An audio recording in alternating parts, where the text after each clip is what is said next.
Selamat pagi Bapak Ibu, Shalom. Tetap sukacita ya kita apapun yang terjadi di hari-hari kehidupan ini. Mari Bapak Ibu kita siapkan hati kita untuk kita masuk dalam ibadah kita pada pagi hari ini.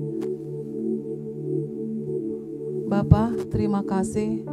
Kami mengucap syukur kalau Engkau masih izinkan kami untuk datang ke tempat ini. Bapa, terima kasih. Kami mau siapkan hati dan pikiran kami pada pagi hari ini Bapa, untuk kami masuk dalam pujian penyembahan kami.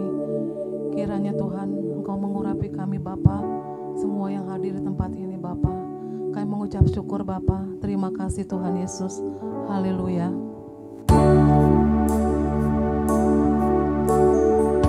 Firman-Mu berkata, Kau besertaku.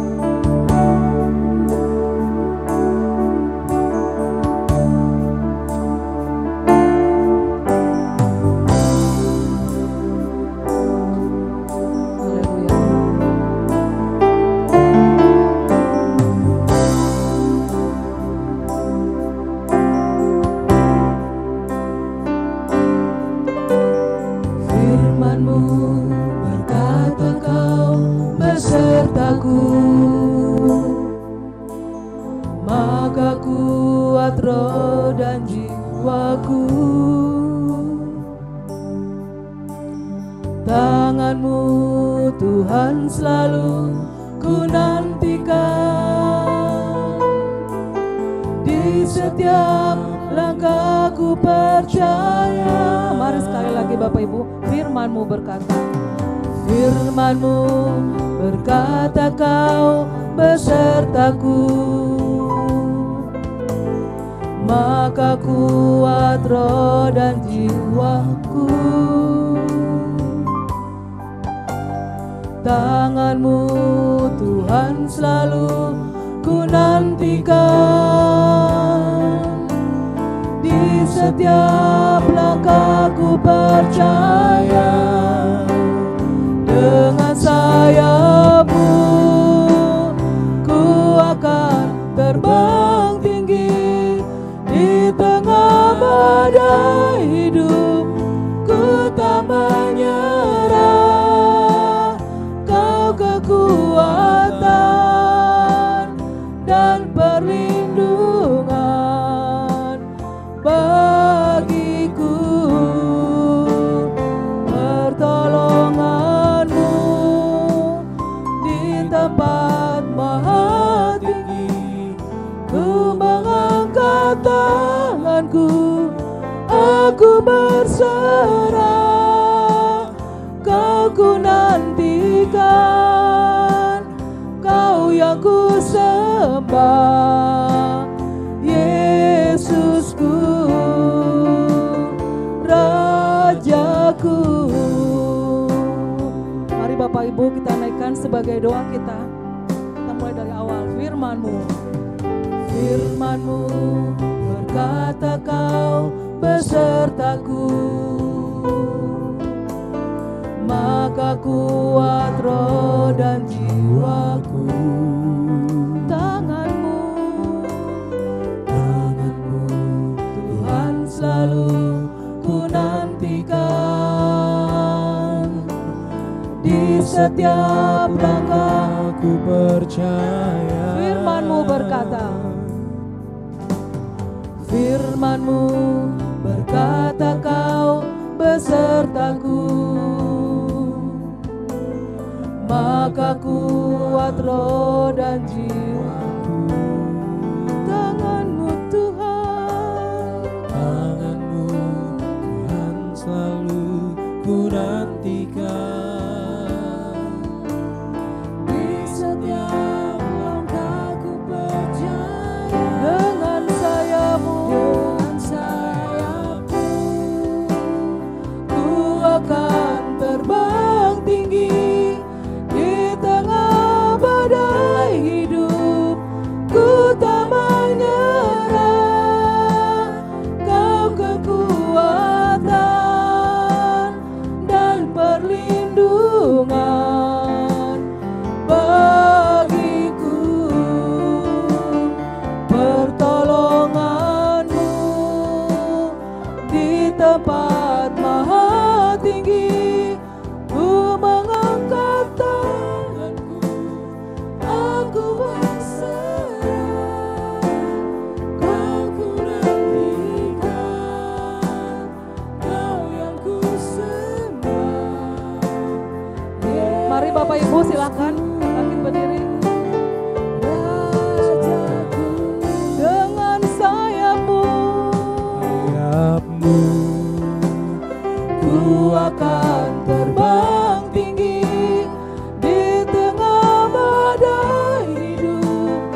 Bapak Ibu sendiri dengan sayapmu.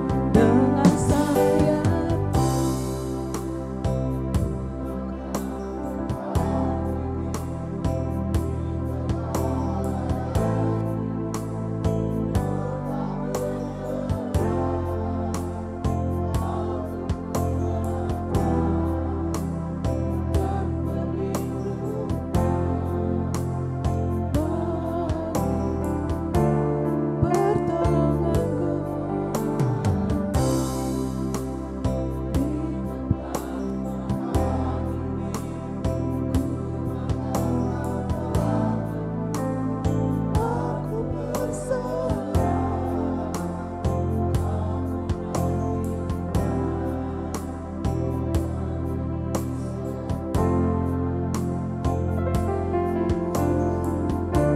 Bersama-sama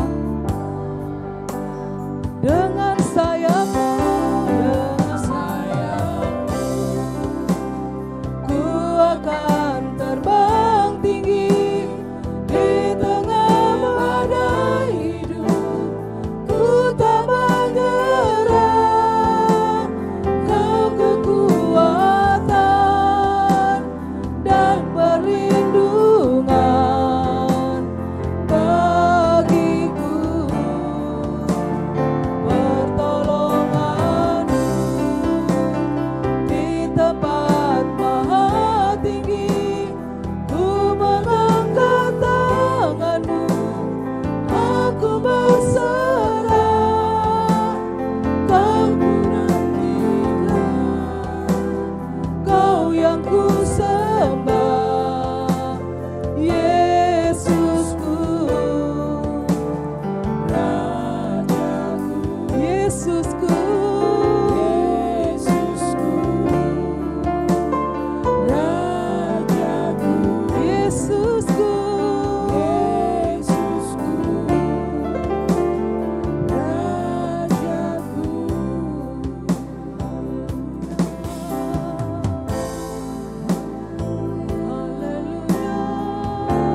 Yang bertahta di kerajaan surga,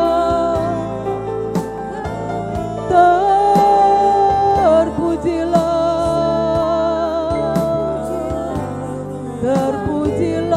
Engkau. Biar mata hati dan pikiran kami hanya tertuju padamu.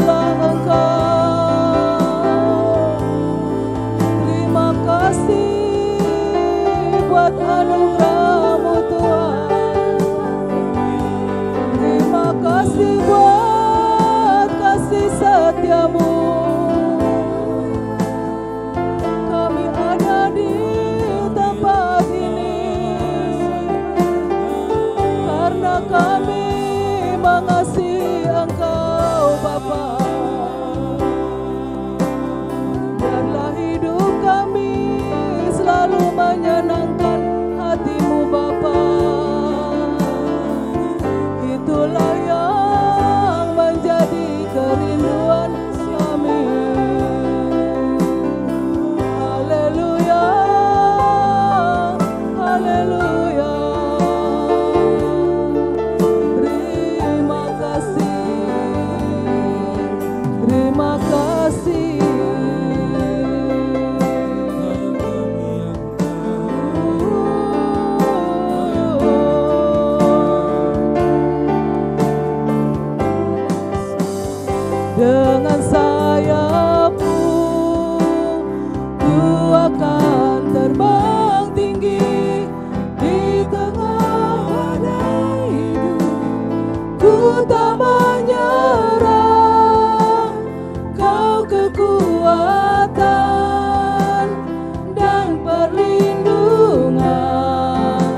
sebab Engkaulah tempat perlindungan kami Bapa, di tempat yang sangat tinggi. Kami mau menunjukkan mata hati dan pikiran kami kepada Engkau dan kerajaan-Mu. Bapa, terima kasih. Terpujilah Engkau kekal sampai selama-lamanya. Haleluya. Amin. Bapak Ibu, kita bagikan senyum kita kepada saudara-saudara kita di kanan di kiri. Tetap berdiri ya Bapak Ibu. Mari semua puji Tuhan.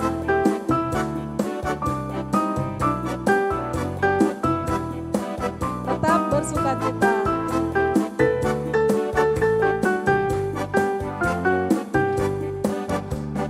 Mari semua puji Tuhan di dalam hadirat-Nya. Dengan takut akan Tuhan, sikap hormat padanya. Nyaringkanlah suaramu dengan nyanyian baru. Hati yang bersuka cita memuliakan namanya. Bersorak-soraklah, bersorak-soraklah, haleluya. Semua umat agungkan namanya, menyatakan Yesus Raja, Raja. Setiap lutut akan bertelut, setiap lidah akan mengaku Yesus Tuhan, sungguh besarlah namamu. Mari semua puji Tuhan.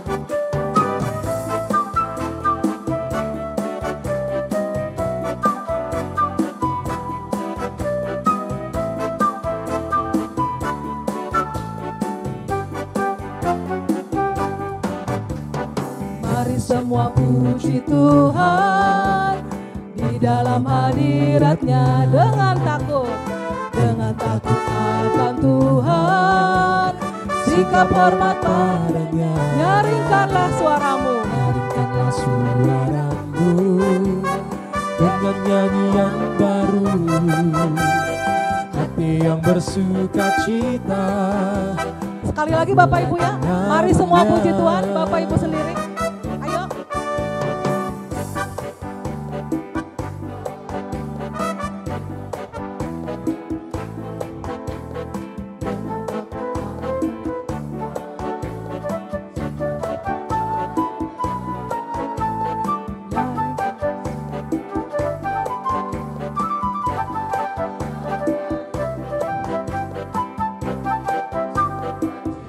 Mari bersama-sama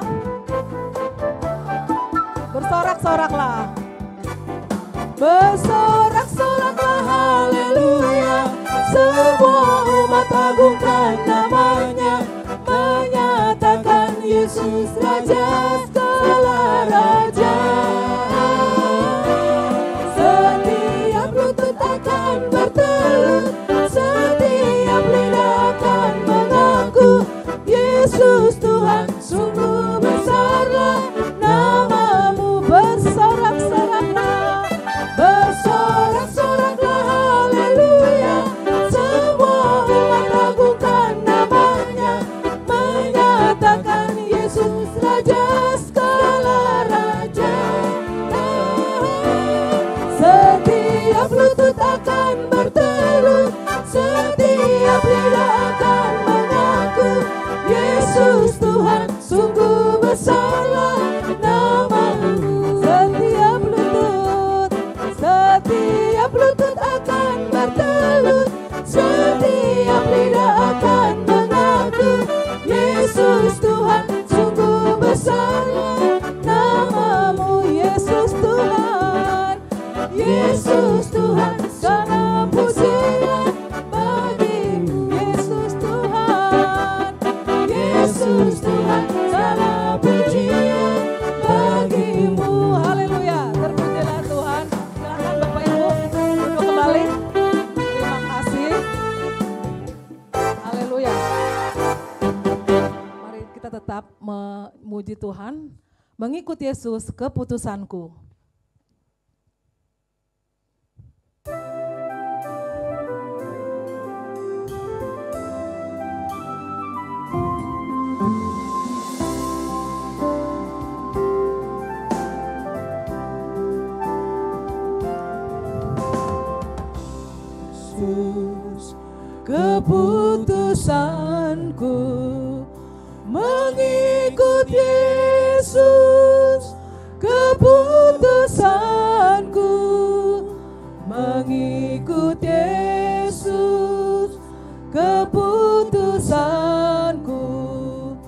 ku tak ingkar,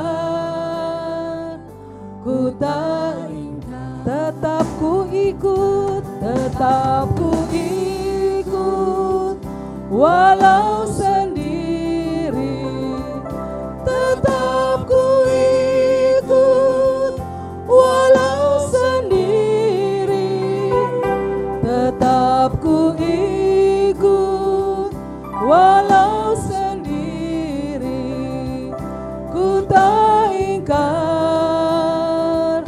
ku tak ingkar. Ku ikut sampai, ku ikut sampai, ku lihat Yesus. Ku ikut sampai, ku lihat Yesus. Ku ikut sampai, ku lihat Yesus. Ku tak ingkar, ku tak. I have decided to follow Jesus. I have decided to follow Jesus. I have decided to follow Jesus. No turning back, no turning back, no turning back, no turning back, no turning back, no turning back, no turning back, no turning back. Haleluya. Terima kasih Bapak Ibu. Mari kita dengarkan pengumuman kegiatan di tempat ini untuk 1 minggu ke depan. Silakan multimedia. Bapak Ibu yang terkasih, berikut ini kami sampaikan warta jemaat GSKI Aletheia dan House of Truth BSD City selama 1 minggu ke depan.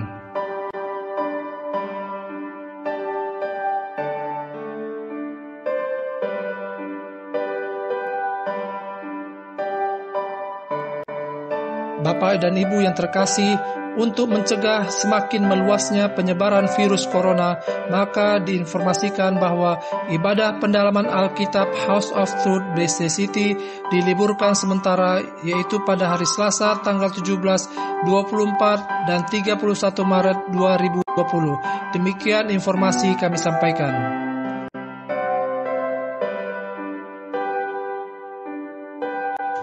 Ibadah Suara Kebenaran melalui live streaming di Facebook dan YouTube pada hari Selasa tanggal 17 Maret 2020 pukul 19 waktu Indonesia bagian Barat. Pembicara Bapak Pendeta Erastus Sabdono.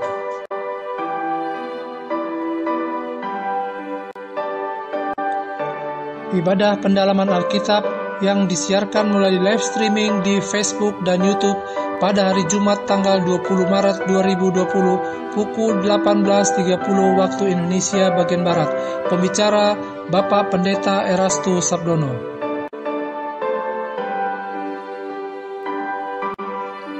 Ibadah Raya GSKI Aletheia BSD City pada hari Minggu tanggal 22 Maret 2020 pukul 9 waktu Indonesia bagian Barat. Tema Perjalanan Waktu. Pembicara Bapak Pendeta Theophilus Kasan.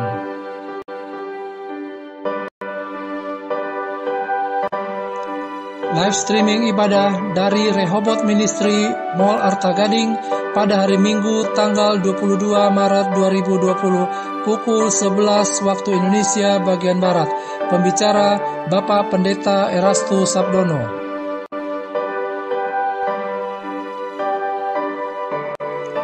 Live streaming Sunday Bible Teaching dari Rehoboth Ministry Mall Arta Gading pada hari Minggu tanggal 22 Maret 2020 pukul 18 waktu Indonesia bagian Barat. Pembicara Bapak Pendeta Erastus Sabdono.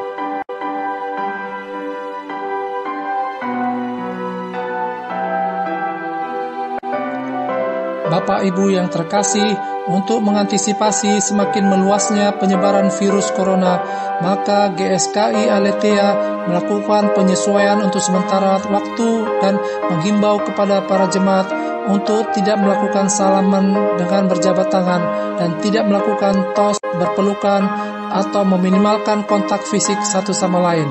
Demikian himbauan disampaikan.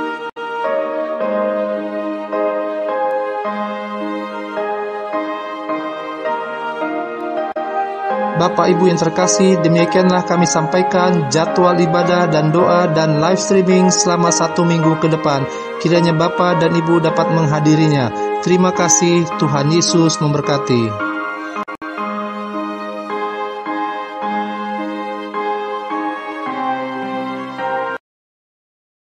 Sukacita, damai sejahtera ya, apapun yang terjadi dengan kehidupan ini, pokoknya kita hanya menunjukkan mata hati dan pikiran kita kepada Tuhan. Mari kita siapkan hati kita untuk kita menerima firman Tuhan. Bapak Ibu, kami jemput berdiri. Dari semula kau jadikan semua.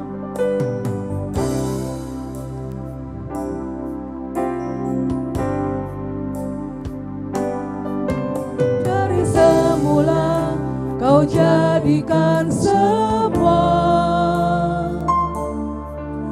oleh tangan-Mu yang berkuasa. Juga diriku Kau bantu agar sempurna hidup ini bagi kesukaan. Dari pertama lagi, dari semula. Dari semula Kau jadikan semua oleh tangan-Mu yang berkuasa. Juga diriku Kau bantu agar sempurna hidup ini bagi kesukaan.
Dari semula Kau jadikan semua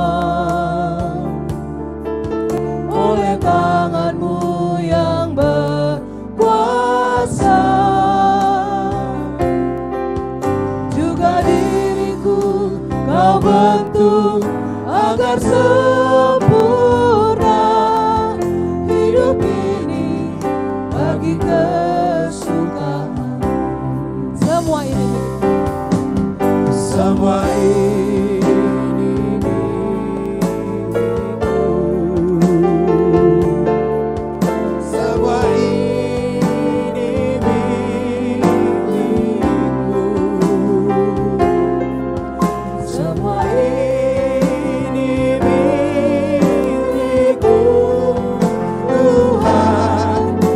ciptakan untuk semua ini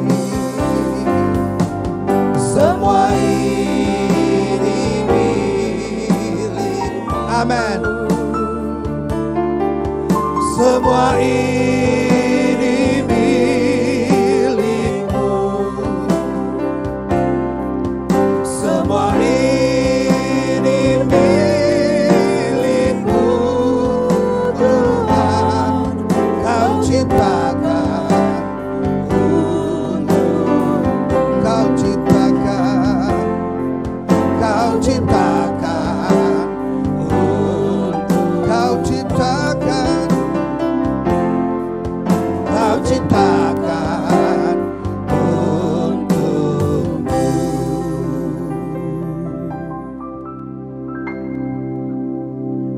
Hidup kami tersita bagi Engkau dan kerajaan-Mu. Istri kami, suami, anak-anak, harta, bahkan hidup kami sendiri telah menjadi milik Tuhan. Yang berdaulat dan berkuasa atas hidup kami hari ini adalah Tuhan. Dan kami bawa hidup kami letakkan di bawah pengaturan Tuhan. Kami mau mengikuti apa yang Tuhan mau, apa yang Tuhan kehendaki dalam hidup kami. Perlengkapi kami dengan firman-Mu pada siang pagi ini Tuhan, pagi menjelang siang. Roh Kudus pribadi yang kami hormati, kami hargai. Kami rindukan lawatan-Mu, rawatanmu. Merawat tanah hati kami. Menggemburkan tanah hati kami menjadi tanah hati yang dipersiapkan Tuhan. Sehingga setiap benih yang tertabur tidak kembali dengan sia-sia. Bertumbuh, berbuah, berlipat-lipat kali ganda. Ampuni kami atas segala dosa dan ketidaktepatan kami. Kuasa darah-Mu adalah jaminan bagi kami yang menguduskan dan menyucikan kami. Melayakkan kami mendengar pesan-Mu yang kuat. Dan itu yang kami butuhkan di tengah-tengah dunia yang tidak pasti ini. Perkataan-Mu yang pasti, firman-Mu yang pasti, pribadi-Mu yang pasti Tuhan. Dan kepada-Mu lah kami pertaruhkan hidup kami. Karena kami percaya Tuhan yang kami serahkan hidup kami adalah Tuhan yang dapat dipercaya. Sanggup untuk melakukan segala perkara. Terpujilah Tuhan. Dalam nama Yesus Kristus Tuhan kami sudah berdoa dan mengucap syukur. Bersama-sama kita katakan amin. Silakan duduk. Salam semuanya. Pagi, apa kabar Bapak Ibu? Mantap. Haleluya. Dunia hari ini adalah dunia yang tidak pasti. Amin. Sejak kapan dunia menjadi tidak pasti? Sejak dunia jatuh dalam dosa. Bukan dunia fisik. Bukan dunia materi. Karena dalam pemahaman Yohanes yang lebih banyak memakai kata dunia. Menurut Yohanes kata dunia ini adalah apa? Satu sistem dunia, semangat dunia. Yang dikoordinir, yang dikuasai oleh penguasa dunia. Yang menggiring opini masyarakat untuk melawan Tuhan. Jadi hari ini kita jumpai dunia nggak pasti. Ya kan? Konflik antara Iran dan Amerika sekarang bergeser. Bukan lagi menghadapi perang, tapi hari ini sedang menghadapi apa? Virus corona. Akhirnya sekarang mereda. Karena apa? Kalau sudah bicara masalah sakit, penyakit, kebencian antara bangsa pun jadi berubah. Amin. Kita sudah berbicara tentang apa? Kebersamaan. Ya kan? Di saudara kita di RRC agak mereda, mereka mulai membuka diri, sekarang sudah bergeser ya ke Iran, ke Arab, dan itu memberikan dampak. Perang dagang antara Amerika dan RRC sekarang hilang. Yang dihadapi masing-masing negara adalah apa? Virus corona. Dan hari ini sudah masuk ke Indonesia. Saya dengar dari anak saya Jordi di Bekasi sudah berapa orang. Nah, dan ini menciptakan apa? Kecemasan, ketakutan, kekhawatiran. Jam 6 pagi tadi saya sudah ada di kereta Cakung. Hampir semua pakai masker, saya juga ikut pakai masker. Akhirnya apa? Sesak nafas.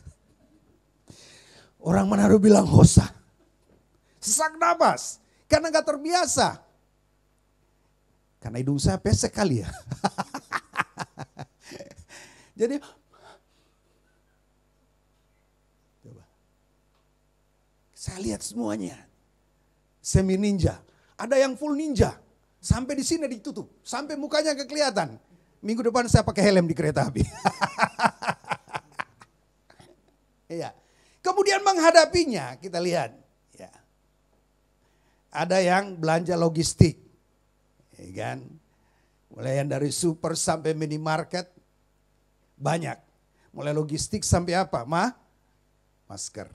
Ini menunjukkan bahwa ya udah gak jelas antara waspada dan ketakutan. Antara waspada dan ketakutan itu udah gak jelas. Mereka belanja ini dengan sebuah persiapan.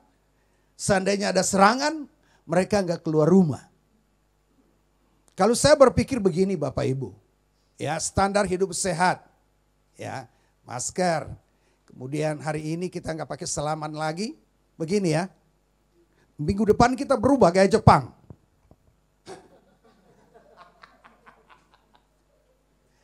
Karena seorang karyawan melamar di Surabaya, ya begitu manajernya orang Jepang, dia masuk langsung gini. Katanya langsung diterima, gak pakai wawancara. Karena mungkin mereka senang budayanya diagungkan oleh bangsa lain. Budayanya diagungkan oleh bangsa lain. Nah, jadi antara waspada, cemas, takut dan khawatir. Tapi hidup ini kan terus bergerak. Amin. Hidup ini terus bergerak. Karyawan karena mungkin takut virus corona 3 hari atau 4 hari gak masuk ya pasti kena tegur. Hidup ini terus bergerak. Virus corona ada tapi manusia terus bergerak. Hidup manusia itu dinamis. Ya kan? Yang bekerja tetap bekerja. Ya kan? Yang di rumah tetap di rumah. Tapi dia kan gak mungkin diam. Jadi jangan sampai masalah virus corona ini membuat hidup kita terpenjara secara sosial. Dan secara teologis juga terpenjara. Dan saya bersyukur puji Tuhan. Satu tepuk tangan untuk Bapak Ibu. Secara teologis tidak terpenjara. Kenapa? Hari ini banyak yang hadir. Hadir karena takut. Ya lebih baik kita takut Tuhan, amin. Karena mungkin takut kena virus corona akhirnya apa? Cari itu. Ya iya daripada cari hantu. Ya kan? Karena takut kena virus corona akhirnya apa? Takut Tuhan, cari Tuhan. Dan sebelum ada virus corona tiap hari saya berdoa. Kita orang Pentakosta kan suka tengkang-tengking. Dalam nama Yesus. Segala virus kuman sakit penyakit. Ia menyerang aku dan anak-anakku aku patahkan dalam nama Yesus. Tiap hari aku berdoa. Dan hari ini semakin apa? Gencar. Nah virus ini kan bergerak lewat apa? Udara. Kita gak bisa lihat angin. Tapi pergerakan angin dapat kita lihat lewat apa? Daun yang bergerak. Jadi dia bergerak lewat udara. Nah, berarti kita berhenti bernapas gitu. Supaya nggak tertular. Ya mati kan? Virus ada tetap bernapas. Nah kita percaya bahwa bagi kita orang percaya ada perlindungan khusus dari Tuhan. Berikan kemuliaan bagi Tuhan. Ada penjagaan khusus dari Tuhan dan kita yakin. Kenapa? Karena hidup yang kita jalani bukan berdasarkan apa yang kita lihat, apa yang terjadi, ya, tetapi apa yang tidak kita lihat, iman. Dunia hari ini adalah dunia yang berubah. Jadi kalau kita menaruh hidup kita, menaruh harapan kita, semua cita-cita kita pada dunia, kita akan menderita. Virus. Kemudian 1 tahun ke depan apalagi yang terjadi. Ya kan? Keadaan ekonomi yang gak pasti. Tiba-tiba ada pemotongan rupiah dari 100.000 jadi apa? 10.000. Jadi gak ada guna. Dan inilah keadaan dunia yang gak pasti. Jadi kalau kita menaruh harapan kita pada dunia, kita akan tergoncang. Kenapa? Karena segala sesuatu bisa berubah, bisa terjadi. Dan terjadi di luar dari pemahaman kita. Ya kan? Nah oleh sebab itu sebagai orang Kristen kita harus tahu. Kemana arah hidup kita. Kemana tujuan hidup kita. Ketika ada satu pujian. Tenanglah kini hatiku. Tuhan apa? Iya. Kenapa tenanglah kini hatiku? Kita tahu. Karena Tuhan memimpin kita menembus badai demi badai sampai terakhir dia membawa kita pada apa? Kekekalan. Kan sering berdoa nih. Tuhan bisa merubah persoalan jadi mujizat. Yang Tuhan rubah persoalan atau manusia? Berikan kemuliaan bagi Tuhan. Yang Tuhan rubah bukan persoalan. Kalau Tuhan rubah persoalan, maka kita nggak punya otot iman. Oke, yang sakit disembuhkan. Tapi begitu sembuh, selesai masalahnya? Nggak juga. Amin? Nggak juga. Dia akan menghadapi berbagai akumulasi persoalan. Jadi doa kita hari ini bukan Tuhan teduhkan badai. Tuhan teduhkan batin kita. Tenanglah kini hatiku, Tuhan memimpin langkahku. Dia memimpin kita menghadapi persoalan demi persoalan sampai kita masuk dalam kekekalan. Oleh sebab itu Tuhan itu lebih tertarik menata karakter kita daripada karir kita. Kenapa? Karir hanya selesai waktu kita di bumi. Amin? Iya. Anda sepintar apapun, ya. Manajer itu hanya sampai berapa tahun? 60 tahun. Setelah itu apa? Pensiun. Karir tidak hanya sebatas di dunia, tapi ada usia kerja. Setelah itu pensiun. Tapi kalau karakter, mulai hari ini sampai kita bawa di kekekalan, dan kemudian akan memerintah bersama dengan Tuhan. Jadi kalau kita nggak tahu sasaran dari kekristenan, ya, arah, goal dari kekristenan, kita akan menjadi orang yang putus asa. Kita akan menjadi orang yang depresi. Kenapa?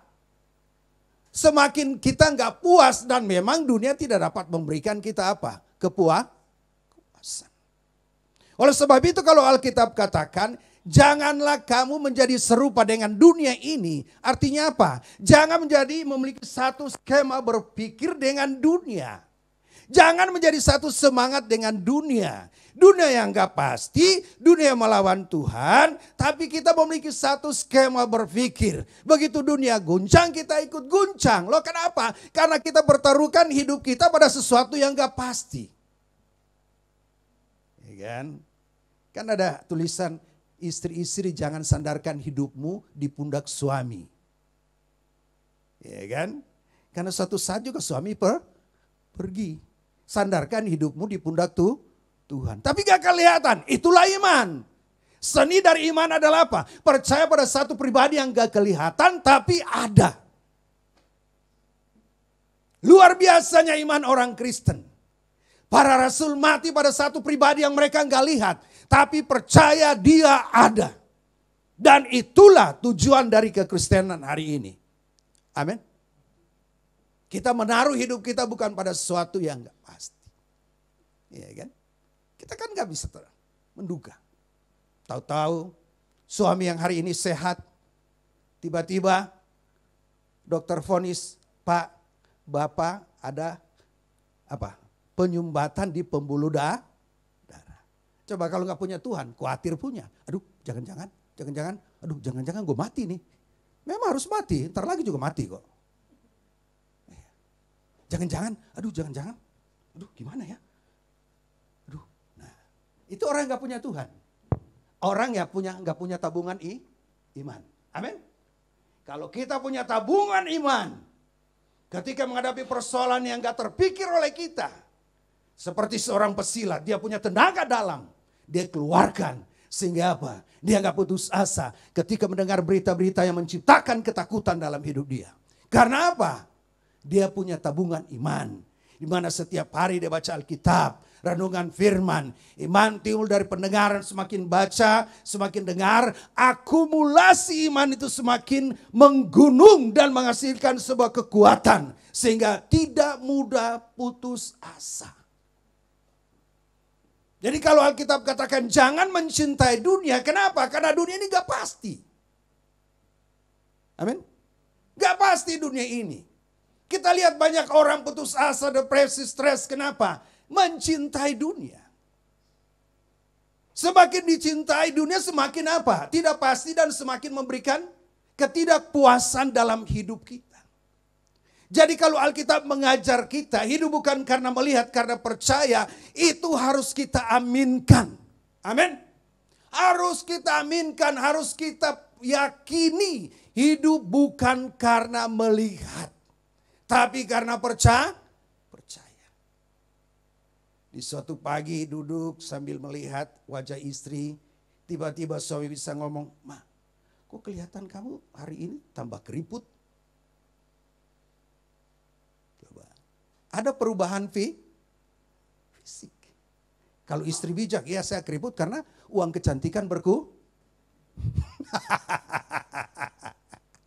Suami kalau ingin istrinya cantik, kasih modal dong.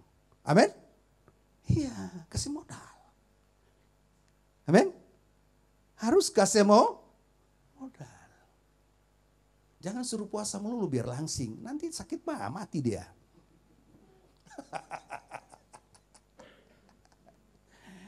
Coba. Jadi tujuan dari kekristenan adalah bukanlah surga hanya ketika kita mati. Tetapi hendaklah kamu menjadi kudus. Kalau ditanya apa tujuan Anda bertobat? Oh ya, saya bertobat supaya kalau mati tidak masuk neraka tapi masuk surga. Jadi pertobatan kita itu berorientasi pada keselamatan dimensi yang ketiga, yaitu apa? Surga.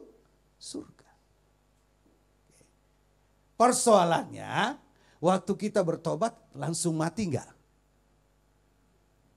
Ya selain orang yang sekarat yang ada di rumah sakit, yang ingat Tuhan waktu mau mati. Datang pendeta doakan, nangis-nangis. Pendeta pikir, oh ini mengalami pengurapan Tuhan. Padahal dia nangis karena sakit. Wih luar biasa, saya doakan jemaat kita. Wih begitu saya tumpang tangan dia nangis. Jangan pikir pekerjaan Roh Kudus. Itu karena apa? Sakit. Coba. Kan gak langsung pada mati kan? Ada interval waktu. Ada lahir, ada waktu untuk lahir, ada waktu untuk mati. Ini 70-80 tahun, ada interval. Ya kan, jarak. Kalau di musik itu jarak, kalau hari ini tahulah interval. Saya pakai bahasa musik. Waktu lahir, saatnya lahir, ya lahir. Kalau nggak lahir di sesar. Dan dokter kandungan paling senang di sesar. Kenapa? Uangnya banyak. Dia nggak mau capek-capek. Ayo bu, tekan terus. Itu dukun beranak ada di kampung. Tapi dokter kandungan, dia datang lihat gini. Ini operasi aja. Kan lebih mahal apa? Tradisional atau sesar? Makanya anak saya, cucu saya baru lahir sana, saya bilang, kamu tuh anak angkat tahu, cuma dia gak tahu. Kamu anak angkat, kok papa ngomong gitu? Ya diangkat dari mana? Kandungan. Diangkat dari kandungan. Lahirnya 53 cm. Beratnya sekarang udah luar biasa karena ASI. Akhirnya anak saya, jam 3 pagi pun dia makan. Saya bilang jangan takut gemuk. Karena makannya udah gak teratur. Karena memang ASI juga kan dimakan sama si baby. Akhirnya mamanya juga makan gak teratur. Jam 3 makan pun. Jam 3 hari pun makan. Supaya apa? Ada suplai untuk kesehatan si bayi. Lahir gak langsung bertobat kan? Bertobat gak langsung mati kan? Tapi kita akan melewati tahun-tahun yang panjang. Hari-hari yang panjang. Nah inilah sebuah kesempatan untuk kita menata bagaimana kita tahu arah dan tujuan dari kekristenan. Banyak orang hanya bicara tujuan dari kekristenan kalau mati masuk surga. Padahal hari ini kita sedang berada pada dimensi keselamatan yang kedua. Yang pertama sudah terjadi. Tuhan sudah mati. Yang kedua hari ini, yang ketiga kalau saya mati masuk surga. Nah yang sedang kita bicarakan, yang kita persoalkan hari ini adalah apa? Dimensi keselamatan yang kedua. Yaitu usaha Allah untuk mengembalikan kita pada rancangan semula. Kenapa dikembalikan? Karena rusak. Apa yang merusak karakter? Dosa.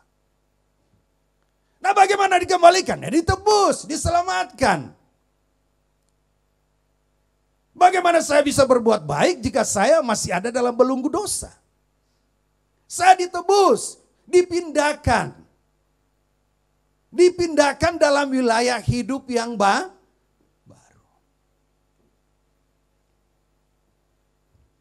Coba kita lihat 1 Petrus 1 ayat 13 sampai ayat yang ke-16. Surat Petrus kepada jemaat di perantauan, 1 Petrus 1 13.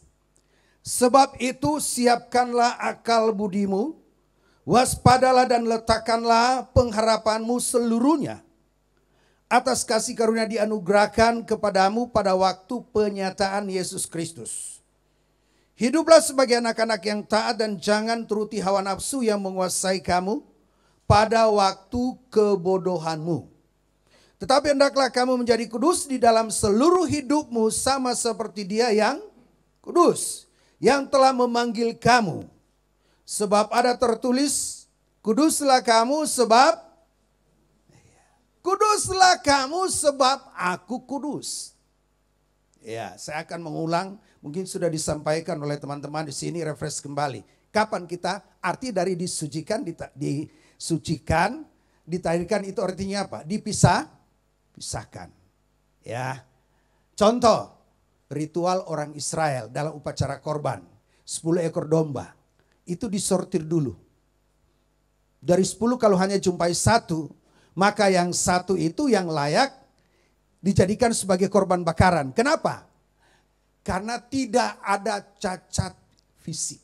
Disortir, dilihat matanya sehat gak, kupingnya 2 gak, jangan ada yang kurang 1. Kakinya gimana, pincang gak? Kalau ada cacat itu tidak layak dipersembahkan sebagai korban bakaran. Kalau layak dipisahkan. Burung pun demikian. Jadi pemahaman pengudusan kita hari ini, kita lihat pada waktu upacara korban, dipisahkan, dikhususkan. Untuk siapa? Untuk Tuhan. Jadi ketika Tuhan menyucikan kita, menguduskan kita, Dia memisahkan kita dari dunia berdosa untuk hidup bagi Dia. Amin. Nah gini, pemahaman pengudusan kita kan berbeda dengan pemahaman pengudusan agama-agama lain. Kalau yang lain kan supaya saya nggak berdosa, oh ya saya mau ke Gunung Himalaya. Saya mau jadi pertapa, mau jadi rahib. Berdoa, bertapa. Nah, kalau pengudusan dalam Kristen bukan seperti itu. Amin. Kita tidak akan tahu kita itu hidup kudus suci, ya, jika kita tidak bersentuhan dengan orang-orang yang hidupnya nggak benar. Jadi di samping Tuhan memisahkan fisik kita, ya, kalau Tuhan katakan keluarlah kamu dari antara kamu, sebelum itu Tuhan pisahkan kita apa? Bukan fisik tapi apa? Pikiran. Yang Tuhan pisahkan adalah pikiran.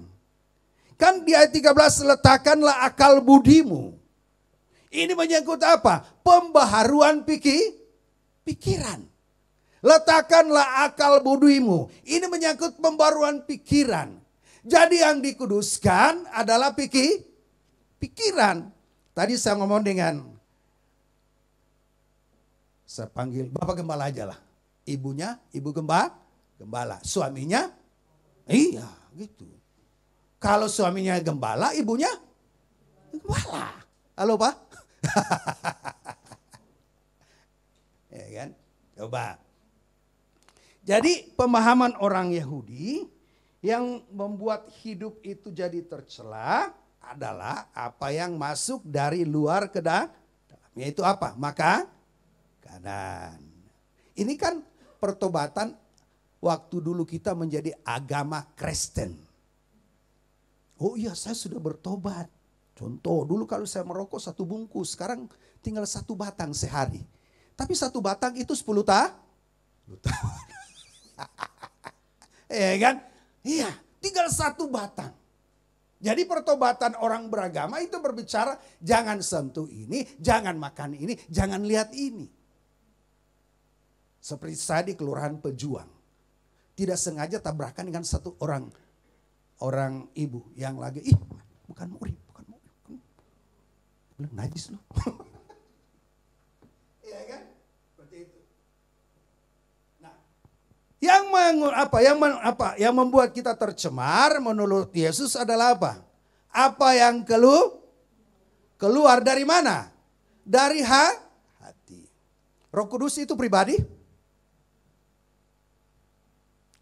Punya tubuh? Enggak punya. Tapi pribadi. Kenapa Roh Kudus dikatakan pribadi? Karena dia punya pikiran, perasaan, kehendak. Jadi yang namanya pribadi harus bertubuh. Manusia pribadi? Manusia pribadi? Pribadi, punya tubuh. Tapi yang disebut pribadi manusia, itu bukan tubuhnya tapi apa? Apa yang berurusan dengan apa? Inward, manusia dalam. Batinnya, pikiran, perasaan, kehendak, jiwa. Itulah yang digarap, yang diubahkan, yang dipisahkan dari dunia yang berdosa hari ini. Kalau pemahaman kita sudah diluruskan, pemahaman kita sudah dibenarkan, maka sebesar apapun pencobaan itu, kita nggak mungkin jatuh. Ya, apa sih hidup kudus? Hidup kudus itu gini ya. Pada waktu mau marah, kesempatan untuk marah kita nggak marah, itu aja hidup kudus. Amin. Itu hidup kudus. Karena ini sudah masuk dalam wilayah apa? Pengudusan aktif. Tadi kan saya tanya kapan kita disucikan? Pada waktu kita percaya. Apa tuh pengudusan? Itu apa? Allah pisahkan kita dari dosa untuk hidup bagi Allah. Nah, pada waktu kita percaya, oke, status. Kita memiliki status orang kudus pada waktu percaya, pada waktu kita selamatkan. Nah persoalannya, apakah mulut saya sudah kudus? Belum kan? Karakter saya sudah kudus? Oh belum. Itu yang sama dengan sering dikatakan oleh gembala kita. Iya, anak-anak Allah. Iya, status. Tapi apakah karakter kita sudah berkeadaan seperti Allah? Nah itu perjuangan dari hari lepas hari. Kapan kita disucikan? Waktu kita percaya. Tapi kelakuan kita kan belum benar. Kelakuan kita kan masih kotor. Mulut saya ini kalau nggak maki orang gatal seperti orang sakit gigi. Kita laki-laki kan masih mata keranjang. Mata keranjang itu lihat perempuan langsung ini ke tempat tidur. Keranjang. Jempol saya kan belum bertobat. Amin. Apa tuh urusan jempol bertobat? WA, Facebook, SMS, ketik yang apa? Maki-maki orang. Jadi jempol harus bertobat. Makanya pagi ini kita nggak usah baptis diri, baptis jempol aja. Cukup di gelas. Iya kan? Di Facebook tuh banyak. Saya tahu tuh makian-makian orang Ambon, orang Manado. Saya hapus. Saya punya tulisan 1 hari 3. Saya kirim. Dan itu memberkati banyak orang. Kalau saya tidak kontak dengan jemaat seperti ini untuk memberitakan Injil, saya punya cara untuk memberitakan Injil lewat Facebook. Amin. Punya cara. Jadi dunia, media sosial itu sarana untuk kita bisa memberkati banyak orang. Bukan maki-maki Amin. Jadi jempol kita harus dibaptis. Mulut, ya kan. Mulut harus bertobat. Begitu mau maki orang. Kamu. Kira-kira gitu kan. Nah ini bicara apa? Pembenahan manusia penyucian manusia batinia dari hari ke sehari. Iya kan? Dari hari ke sehari. Loh kenapa?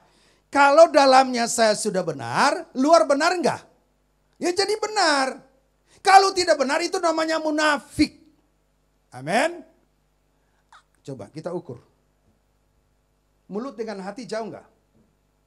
Jauh nggak? Oke, kalau kita bicara posisi otak, jauh nggak dengan hati? Nggak jauh kan?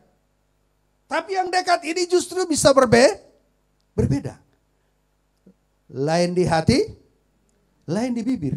Memang lidah tidak bertulang. Karena tidak bertulang makanya sering dibongkar. Kalau dia bertulang lurus ke depan. Karena dia bertulang makanya sering begini, bercabang. Lidah benar kalau hati benar. Amin. Ngomong benar kalau batinnya benar. Nah, selama ini fokus gereja hanya berurusan yang fisik. Padahal yang menjadi proyek primadona gereja adalah apa? Mengurus dalamnya manusia. Mengurus batinnya manusia. Karena tujuan dari kekristenan itu tidak hanya waktu kita mati masuk surga, tetapi harus menjadi serupa dengan Kristus. Berikan kemuliaan bagi Tuhan. Harus menjadi serupa dengan Kristus. Dan itu tugas utama gereja. Itu wilayah utama gereja. Gereja gak boleh mengambil pekerjaan yang lain. Oke, ada diakonia, ada sosial, karena ini juga kan masyarakat. Ada yang sakit, ada diakonia, tapi itu sarana. Jangan dijadikan tujuan, itu sarana. Amin. Itu sarana. Ketika kita bawa sembako ke jemaat, jangan cuma kasih sembako, harus berdoa. Kalau cuma kasih sembako, nggak usah jumpai, buang saja dari helikopter. Amin. Saya kalau sama teman-teman gitu, kalau cuma kasih sembako, ya ngapain juga. Amin. Sedangkan kita kan gereja, sembako itu kan cuma sarana. Bantuan sehat, bantuan untuk orang yang sekolah, itu kan cuma sarana. Gereja juga nggak boleh menutup mata bahwa adalah masalah-masalah sosial yang harus ditangani oleh gereja. Tapi itu hanya sarana, tujuannya membawa orang itu mengenal Tuhan. Jadi kalau jemaat hanya selesai di satu bungkus Indomie kenyang kemudian dilipat Tuhan, itu masalah terbesar bagi sebuah gereja. Jadi ketika gereja membawa bantuan sosial, ini sarana. Dan gereja hanya ambil bagian sedikit dari berbagai permasalahan hidup manusia. Kenapa? Gereja kan bukan badan sosial. Badan sosial juga hanya sedikit menangani masalah masyarakat. Karena tujuan dari gereja, domainnya gereja, proyek primadona gereja adalah apa? Urusin hatiku yang jahat. Urusin pikiranku yang kotor. Mulutku yang gak bertobat.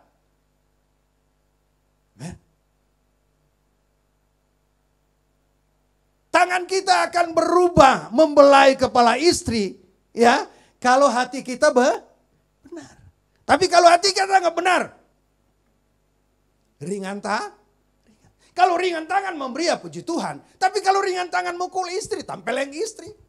Berarti ada yang salah dengan apa? Bukan manusia luarnya, inwardnya. Manusia dalam itu yang harus dibenahi. Nah, di sini butuh keterbukaan. Dari kita sebagai manusia, Allah berkuasa untuk mengubah. Dan yang diubah adalah manusia yang keras hati. Masalahnya kita sadar nggak kita keras hati. Kalau Tuhan katakan hari ini ketika kau mendengar suara Tuhan Allahmu, suara Roh Kudus, jangan keraskan hati, artinya apa? Jangan menyusahkan Tuhan. Tuhan maunya kita bertobat hari ini tapi kita ulur waktu. Ini kan susahin Tuhan. Sama saja dengan seorang anak. Kamu tuh belajar, tapi gak mau belajar. Begitu gak naik kelas, dia tidak hanya menyusahkan diri, tapi menyusahkan orang tua. Jadi kita juga bisa menyusahkan Tuhan. Kenapa kita membuat Tuhan susah? Kita membatasi kuasa Allah yang tidak terbatas. Karena keengganan kita untuk membuka diri bagaimana Tuhan menggarap hati kita yang jahat ini jadi benar. Jadi persoalan terbesar bukan lagi pada Tuhan, pada diri kita. Pada diri kita. Kenapa? Karena tidak siap mengalami goncangan Injil. Injil yang benar itu akan menggoncang zona nyaman kita. kita akan terkejut dan terkaget-kaget. Kenapa kaget? Karena selama ini sudah nyaman dengan gaya hidup seperti ini. Ya kan? Sudah nyaman. Begitu dengar Injil dan ada konsekuensi dari Injil, yang mendengar harus melakukan Injil. Melakukan Injil konsekuensinya apa? Harus tinggalkan gaya hidup berdosa. Wah, di sini dia nggak siap. Di sini masalahnya, manusia itu nggak siap. Kenapa? Dia nggak bisa kehilangan teman. Karena mungkin lewat dosa dia mendapat keuntungan sosial, keuntungan ekonomi. Kan kita jumpai hari ini, untuk makan saja orang buat dosa. Untuk makan orang buat dosa. Jadi gereja hari ini sedang menghadapi pekerjaan yang berat. Amin. Gereja hari ini sedang menghadapi pekerjaan berat karena apa? Dunia juga sedang bekerja menyesatkan banyak orang. Membutakan mata pengertian orang sehingga buta. Dan tidak bisa melihat rencana Tuhan dalam hidup dia. Yang dia lihat hanya rencana dunia yang membutakan mata pengertian dia. Jadi Rehobot GSKI telah mengambil segmen yang paling tepat. Dulunya nggak disukai, khotbah-khotbah seperti ini nggak disukai. Kenapa? Membuat orang jadi miskin. Membuat orang jadi susah. Justru ini yang benar. Amin. Ini yang benar. Yang kita urusi itu apa? Roh. Jadi kalau pribadinya, hatinya, rohnya sudah dibenarkan, ya, hasilnya apa? Karakter yang benar. Kalau karakternya benar, dia akan mengelola kesehatannya dengan baik. Amin. Kalau karakternya benar, dia akan mengelola keuangannya dengan baik. Waktu dulu, uang itu nggak jelas kemana. Suami-suami yang belum bertobat kan hanya baik di mata teman-temannya. Tapi sama istrinya pelit. Orang lain bisa subur badannya karena kebaikan suami. Kebaikan suami ini. Ya. Tetapi istri anaknya di rumah kurang gizi. Kenapa? Karena pelit. Tapi kalau depan banyak orang baik, ayo makan, nanti gua bayar, makan. Tapi kalau anaknya, Pak, uang sekolah belum bayar. Tar dulu. Kan memang ada suami-suami seperti itu. Kenapa? Ininya belum diubah. Dia cuma menganggap rumah tangga yang dia bangun ini hanya tempat persinggahan. Capek pulang tidur, pagi berangkat kerja. Capek pulang tidur, pagi berangkat kerja. Yang dia tahu ada yang urus. Makan ada yang urus, teh ada yang urus, bahkan dia ada yang urus. Dan dia tidak pernah melihat istri anaknya itu sebagai orang yang Tuhan karuniakan, yang harus dia bimbing mengenal Tuhan. Jadi kalau kita bicara pengudusan, seharusnya itu dimulai dari keluarga. Gerakan pengudusan, gerakan hidup suci seharusnya dimulai dari keluarga. Amin. Harus dimulai dari keluarga. Kegagalan terbesar seorang suami, seorang istri, jika anaknya baru mengenal Tuhan, itu di gereja. Terima kasih untuk gereja yang membimbing anak-anak mengenal Tuhan. Tapi bagi suami, bagi istri, ini kegagalan terbesar. Kenapa? Karena seharusnya anak-anak itu mengenal Tuhan di mana? Di rumah. Berikan kemuliaan bagi Tuhan. Jadi gerakan hidup kudus itu harus dimulai dari rumah tangga. Harus dimulai dari rumah tangga, bukan dari gereja. Harus dimulai, anak muda tolong dengar. Harus mulai dari tujuan Anda menikah. Anak muda tolong dengar. Gerakan hidup kudus harus dimulai daripada tujuan Anda menikah. Pernikahan yang kita bangun adalah pernikahan yang kudus. Ya, blueprintnya, grand design-nya itu berasal dari Allah sendiri. Allah yang merancang dan membangun. Oleh sebab itu suami istri anak-anak, gerak hidup mereka di dalam rumah tangga harus ada dalam bingkai kebenaran. Tapi kalau Anda menikahnya untuk mendapatkan keturunan, maaf saja, Anda salah. Dan engkau pria tolong dengar. Anda mau usia 30, 40 tahun, tapi kalau Anda belum bertobat jangan menikah.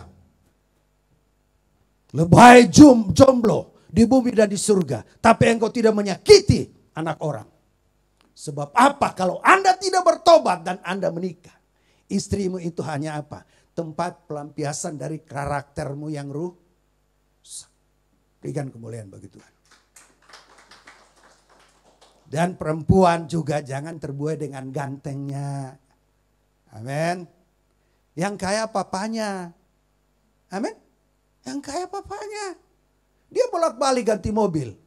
Wih, tiap hari ganti mobil. Ya iyalah, papanya penjual mobil bekas. Kok ganti lagi? Punya showroom mobil bekas. Ya sebelum dijual dipakai anaknya kan? Kenapa? Tebar pesona lagi jualan. Di depan perempuan ini, kemudian depan orang tua. Nah kalau orang tua matre, dia dorong. Nah, tajir juga tuh cowok kamu. Iya mak, tajir juga. Kesempatan kita rubah nasib kita.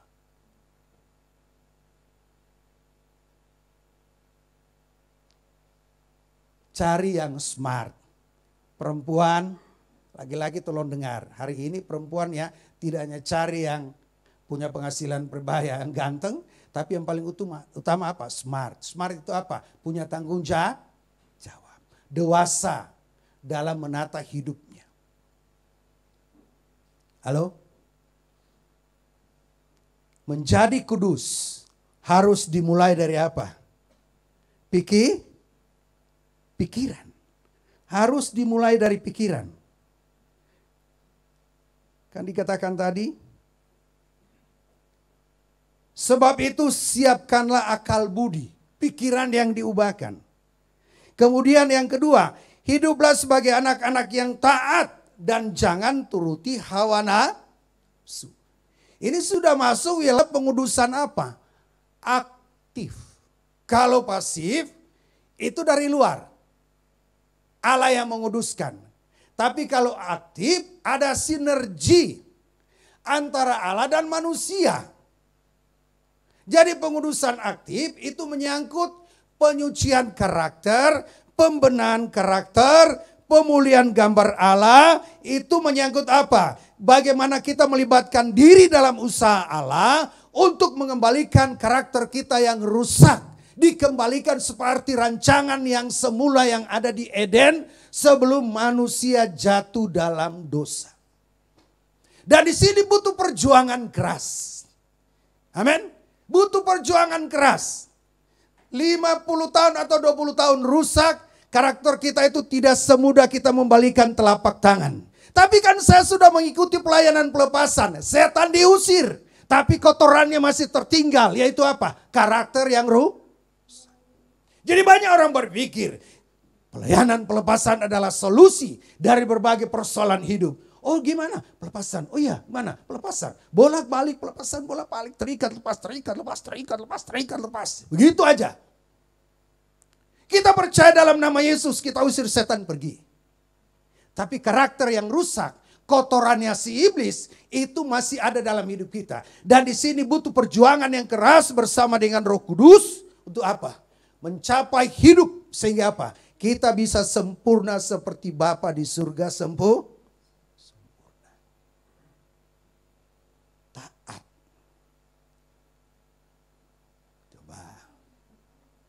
Hidup kudus itu panggilan yang sangat mendasar. Yang hari ini sudah dilupakan kita. Sekarang menjadi perbincangan di gereja hanya soal apa? Posisi. Hanya soal apa? Jabatan. Hanya soal aktivitas. Oh iya, saya dipanggil sebagai seorang pemimpin pujian. Pemain musik. Oh, saya dipanggil sebagai seorang pembicara, pemberita Injil. Sebagai apa? Rasul, sebagai nabi. Apa? Sebagai evangelis. Oh, saya punya karunia ini, karunia ini. Padahal panggilan yang mendasar, panggilan awal sebelum kita terlibat dalam pekerjaan Tuhan apa? Dipanggil jadi pendeta? Enggak. Dipanggil jadi pemimpin pujian? Enggak. Kita dipanggil untuk apa? Hidupku berikan kemuliaan bagi Tuhan. Jadi di dalam pelayanan bukan jabatan yang memimpin kita, bukan karunia memimpin kita. seharusnya menjadi leader ketika kita terlibat dalam pelayanan, yaitu hidup kudus, suci, tiada bercela. Kalau kita bisa hidup kudus, suci, tiada bercela, punya kesempatan marah, kita nggak marah. Ada kesempatan jatuh dalam dosa, kita memilih tidak jatuh. Dan Pak Eras katakan, seorang suami belum dikatakan setia jika dia belum mengalahkan pencobaan yang mengganggu dia untuk merusak rumah tangga dia.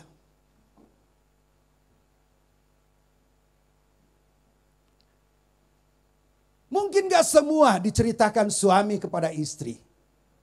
Bagaimana dia menang terhadap godaan-godaan yang ada di kantor. Bagaimana dia menang terhadap godaan-godaan di kantor, di kereta, ketika dia bersentuhan dengan wanita-wanita yang cantik. Gak semua dia ceritakan. Sebab kalau diceritakan ada kalanya istri gak siap ribut. Amin. Istri gak siap. Tadi cewek itu cantik loh. Nah, kalau istri belum bertemu, apa? Cantik. Terus kamu gimana? Kamu gimana? Kamu gimana? Terus kamu coba. Iya, bau kamu udah lain ya. Ya bau kereta lah. Gak siap. Jadi banyak kemenangan demi kemenangan yang sudah diraih oleh suami, tapi dia gak ceritakan. Dan buktinya apa? Kalau rumah tanggamu bisa awet 20 tahun. Rumah tanggamu bisa awet 20 tahun, 30 tahun, 10 tahun. Bisa awet melewati berbagai badai dan persoalan dalam rumah tangga. Ini menunjukkan bahwa suamimu sudah teruji dalam menghadapi berbagai pencobaan. Berikan kemuliaan bagi Tuhan. Ini yang disebut apa? Hidup kudus, suci, tiada bercela. Jadi hidup kudus itu bukan di ruang doa, bro. Hidup kudus itu bukan doa sis. Kalau di ruang doa kita berdoa dengan Tuhan, aman. Aman, bro. Amin. Gak ada yang ganggu. Ya kan? Gak ada yang ganggu. Kita, saya berdoa 1 jam.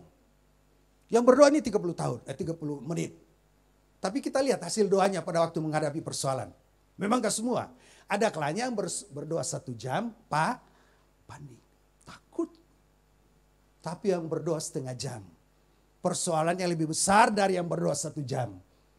Tapi apa? Dia tenang. Dia sukacita. Dia gak mudah panik, gak mudah khawatir, gak mudah jatuh dalam dosa.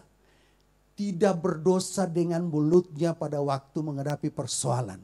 Dia lakukan seperti Ayub. Kehilangan anak, kehilangan istri, kehilangan harta. Tapi mulutnya, dia tidak berdosa dengan mulutnya. Dia tidak mengatakan Allah itu jahat. Bahkan dia menyembah Tuhan. Dia bisa memuji Tuhan. Terpujilah nama Tuhan. Jadi hidup kudus, suci, tiada bercela, akan teruji dan kelihatan pada waktu kita menghadapi persoalan. Amin. Pada waktu menghadapi persoalan, apa yang kita perkataan? Apa respon kita? Ada kalanya baru sakit kepala aja kita udah pusing, maki-maki orang. Gua disakit gigi nih, jangan ganggu lu, setan lu. Tapi berdoa 1 jam, puasanya lancar. Jadi hidup kudus itu tidak teruji di ruang doa. Amin. Tidak teruji di ruang gereja. Hidup kudus itu teruji pada waktu kita bersentuhan dengan masyarakat umum, dengan berbagai suku, bangsa, kaum, dan bahasa. Itu baru ada ujian hidupku kudus. Tapi kalau cuma jadi pertapa di kamar, di ruang berjam-jam berdoa, mutu kesucian kita nggak teruji. Mutu ketaatan kita nggak teruji.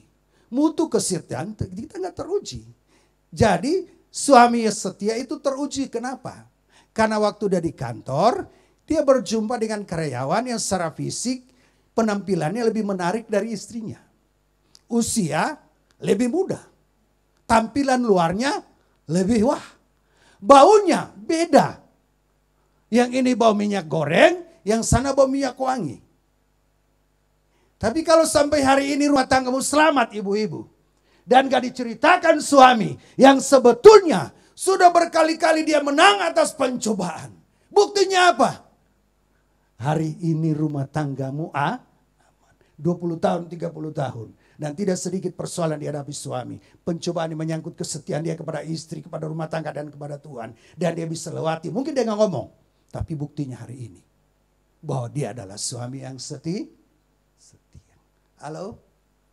Ibu-ibu, amin? Dia adalah suami yang setia. Yang panggil siapa? Allah. Allah yang kudus. Allah yang kudus tidak mungkin memanggil kita melakukan hal yang cemar dan kotor. Sudah pasti dia memanggil kita untuk melakukan hal yang kudus. Coba ayat yang terakhir kita lihat. 1 Tesalonika 4 ayat 7. Setiap kita harus tahu panggilan hidup kita. 1 Tesalonika 4 ayat 8. Ayat 7. Allah memanggil kita bukan untuk melakukan apa yang cemar, melainkan apa yang kudus. Men. Pasal 3 1 Tesalonika ada masalah pengembalaan. Ya kan? Sehingga Paulus katakan apa yang harus kulakukan. Kenapa? 3 minggu jemaat Tesalonika bertobat. Mereka sudah menghadapi apa? Penderitaan. Paulus Silas terusir. Sehingga apa? Jiwa yang baru bertobat 3 minggu, baru lahir baru 3 minggu, tidak ada seorang pendamping. Mereka disiksa oleh orang-orang Yahudi. Kan? Tidak ada yang mendampingi. Akhirnya Paulus ambil keputusan mengutus Timotius. Begitu Timotius pulang membawa oleh-oleh yang sangat menggembirakan. Bapak Ibu perlu tahu, sukacita seorang pendeta cuma satu, Injil beritakan dan ada pertobatan. Ini sukacita yang benar. Dan ini saya pegang. Sukacita saya sebagai hamba Tuhan. Yaitu apa? Punya kesempatan memberitakan Injil. Dan Injil yang aku beritakan ada respon, ada pertobatan. Ini sukacita. Kenapa? Saya sudah mengambil bagian bersama dengan Allah memindahkan orang dari neraka dan memasuki surga yang kekal. Ya beda, mungkin beda yang lain. Mungkin yang lain oke lah, ada penghiburan dari Tuhan. Mungkin ada uang, ada ini. Tapi sukacita sejati seorang pelayan Tuhan. Pertama, Injil beritakan. Kedua, ada pertobatan. Begitu masalah di pasal 3 selesai. Paulus masuk di pasal 4. Berbicara tentang apa? Dogma dan hal-hal yang praktis. Ketika Paulus katakan memanggil kita untuk melakukan apa yang cemar, ini mengacu pada apa? Hendaklah engkau menjadi suami yang kudus. Mengambil seorang wanita yang menjadi istri. Kenapa? Paulus masuk, seks bebas ada, pelacuran bakti ada. Mungkin satu pria dengan 5 wanita. Dan itu gak tetap. Karena memang seperti itu. Nah begitu mereka dengar Injil, ada konsekuensi. Tinggalkan dosa, punya 5 perempuan, harus ambil satu. Supaya apa? Kamu tidak jatuh dalam percabulan. Nah, ayat yang ke-9. Ayat 8 ya, ayat 8. Karena itu siapa yang menolak ini bukanlah menolak manusia, melainkan apa? Menolak Allah. Ini memberikan penghiburan bagi kita. Ketika kita mengajak suami kita ke gereja, anak kita ke gereja, istri kita ke gereja, orang lain ke gereja, dan mereka menolak kita. Mereka sedang tidak menolak kita, tapi mereka sedang menolak Allah yang memanggil mereka lewat kita. Jadi kita nggak usah bersedih. Karena di sini dikatakan ya, siapa yang menolak ini, menolak panggilan hidup kudus, bukanlah menolak manusia, melainkan menolak Allah yang telah memberikan juga roh. Jadi yang membuat kita bisa hidup kudus, hidup suci di tengah-tengah dunia yang kotor dan tercela ini, karena Allah fasilitasi kita dengan apa? Roh Kudus. Jadi Roh Kudus yang memberikan kita kemampuan dan kesanggupan. Inilah goal, arah dari kekristenan.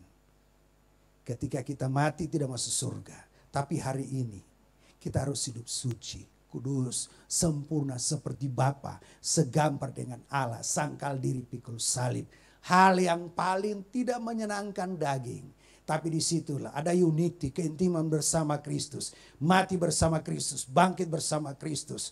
Untuk memperoleh hidup yang baru. Amin. Berikan kemuliaan bagi Tuhan. Kita nyanyi dulu.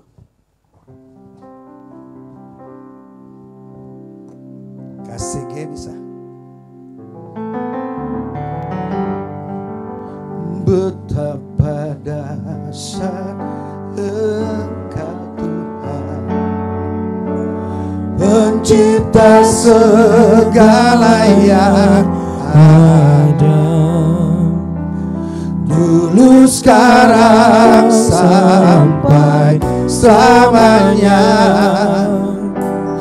Hanya Engkau Tuhan, tak terselami, tak terselami pikiranmu, tak terukur panjang setiamu. Dulu sekarang sampai selamanya. Hanya Engkau Tuhan, ku sembah Engkau Yesus. Hanya Engkau Allah, Allah di hidupku. Tiada yang lain, hanya Kau, hanya Engkau Tuhan selamanya. Kau tetap Allah, walau dunia semua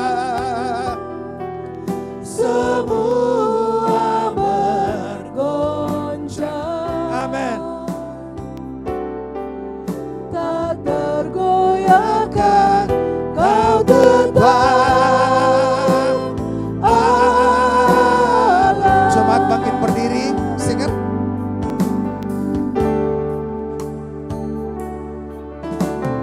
Betapa dahsyat Engkau Tuhan, Pencipta segala yang ada, dulu sekarang sampai selamanya. Hanya Engkau Tuhan, tak terselami pikiranmu. Amin.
Mari sembah Dia,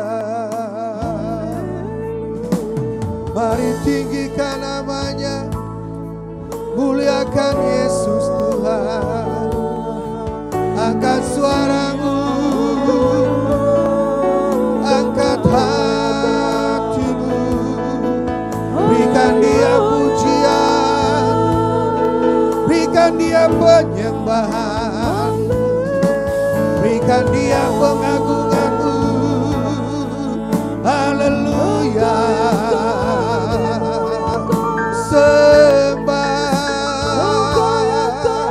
Sembah Yesus, puji namanya, tinggikan namanya. Haleluya.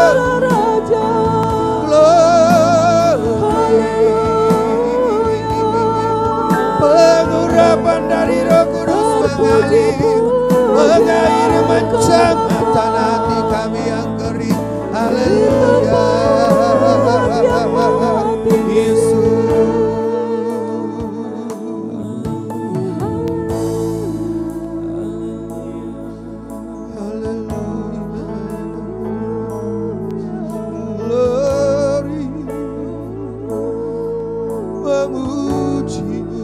Lebih dalam lagi sembah Dia, menyembah-Mu,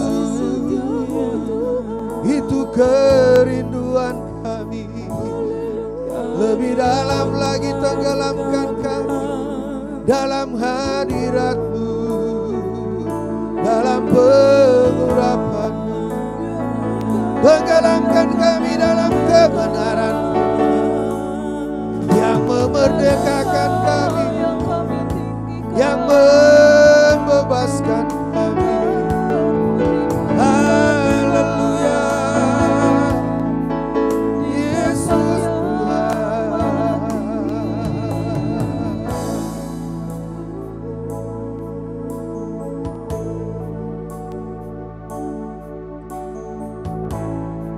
Kami akan kembali pada panggilan awal kami, panggilan dasar kami, yang selama ini hanya kami repotkan soal posisi kami dalam gereja, aktivitas kami dalam gereja, karunia. Padahal sebelum Engkau memanggil kami terlibat dalam pekerjaan, yang Engkau lakukan adalah Engkau sucikan kami. Engkau pisahkan kami dari dunia yang jahat, sehingga kami bisa hidup bagi Engkau dan kerajaan. Engkau memanggil kami untuk melakukan hal-hal yang cemar, yang kotor, tapi hal-hal yang kudus. Biarlah firman-Mu ini menggores dalam batin kami, menggores hati kami sebagai suami, sebagai istri, sebagai orang tua, sebagai anak muda. Oh, Engkau memanggil kami hidup kudus, suci, tiada bercela di tengah-tengah dunia yang kotor, supaya kesucian kami teruji, kekudusan kami teruji, ketaatan kami teruji, kesetiaan kami teruji. Ketika kami menghadapi keinginan daging, keinginan dosa yang ada di dalam diri kami bersyukur kami gak sendiri dalam berjuang hidup kudus, suci, tiada bercelah. Tapi ada Roh Kudus yang ada di dalam diri kami, Roh Allah yang Kau berikan kemampuan dan kesanggupan untuk mempertahankan kesucian di tengah-tengah dunia yang kotor, untuk mempertahankan ketaatan di tengah-tengah dunia yang tidak taat, mempertahankan kesetiaan di tengah-tengah dunia yang menggoda kami untuk gak setia. Dan jika kami melewati hari-hari yang panjang, yang melelahkan dan meletihkan, itu karena ada Tuhan yang menjagai kesucian suami kami, menjagai kesucian istri kami, menjagai kesucian anak-anak kami, sehingga kami berbeda dengan dunia yang kotor. Itu kerinduan kami pada siang ini, Tuhan.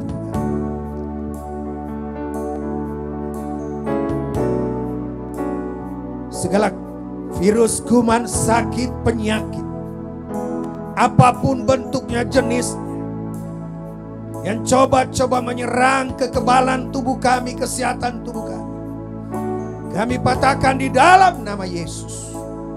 Ada malaikat perang, malaikat penjaga, malaikat pelindung yang menjagai kesehatan tubuh kami. Sehingga dengan tubuh yang sehat, kami bisa memakai untuk melayani Engkau dan pekerjaan. Sembuhkan yang sakit Tuhan, kuatkan lemah, hiburkan yang susah. Sehingga sesulit apapun hidup kami, kami tidak mempersalahkan Tuhan dan orang lain. Di dalam kesulitan hidup kami, Engkau jumpai mulut kami tetap bertobat. Apapun yang terjadi, kami tetap mengatakan Tuhan itu baik. Mari para suami, anak-anak muda angkat tangan. Diberkatilah engkau sebagai suami, diberkatilah engkau sebagai istri, diberkatilah anak-anakmu, kandunganmu, cucumu, usahamu, pekerjaanmu. Bahwa apa yang dikerjakan orang benar dijaga dan dilindungi Tuhan. Buat tangan orang benar Tuhan jadikan berhasil dan sukses. Demi hormat dan kemuliaan nama Tuhan. Memberkati pengembalaan di tempat ini, Ibu Doli dan tim. Terima kasih. Bukan jumlah yang kami kejar, tapi kualitas pertobatan jemaat. Itu yang kami bangun. Kualitas batin yang sedang kami bangun berdampak pada jumlah, menjadi kesaksian yang hidup bagi orang lain. Terima kasih Bapa. Dalam nama Yesus Tuhan, kami sudah berdoa dan mengucap syukur. Bersama-sama kita katakan amin. Berikan kemuliaan bagi Tuhan. Silakan duduk.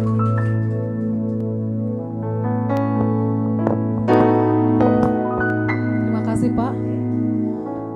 Bapak Ibu, ibadah di tempat ini sudah selesai. Mari kita nyanyikan referen Ku sembah Engkau Tuhan yang tadi. Setelah itu kami serahkan doa berkat kepada Ibu Doli. Ku sembah.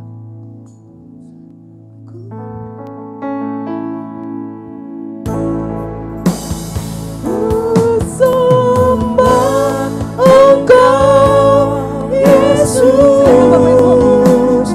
hanya Engkau Allah hidupku.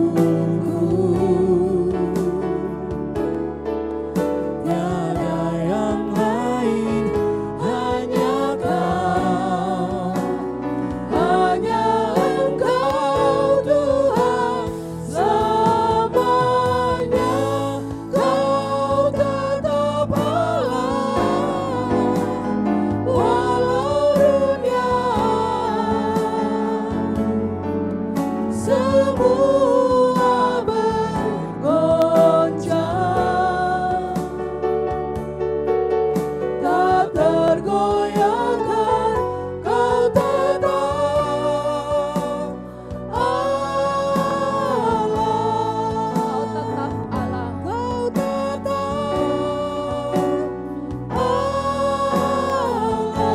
tetap Allah, Kau tetap Allah. Haleluya, terpujilah nama Tuhan. Terima kasih Bapa untuk setiap kebenaran firman-Mu yang Bapa sampaikan di tempat ini. Kami bersyukur Bapa kalau Bapa terus mengingatkan kami. Kami bersyukur dan kami terus mau berkemas-kemas, mempersiapkan diri kami supaya kami semua Engkau dapati benar-benar berkarakter seperti putra Tuhan kami Yesus Kristus. Di tengah-tengah kehidupan kami Bapa yang saat ini sedang bergemuruh, pengharapan kami hanya kepada Engkau Tuhan, pada penyataanmu Tuhan. Itulah kerinduan kami. Sementara kami masih hidup di bumi ini, kami mempersiapkan diri terus dari hari ke sehari, agar kami benar-benar layak di hadapan-Mu Bapa. Tidak ada yang menakutkan kami, tetapi kami berjaga-jaga Tuhan. Terima kasih Bapa untuk setiap perlindungan-Mu Tuhan atas kami anak-anak-Mu, orang-orang yang mengasihi Engkau Tuhan. Terima kasih Bapa, terima kasih. Terima kasih Bapa, Engkau memberkati hamba-Mu.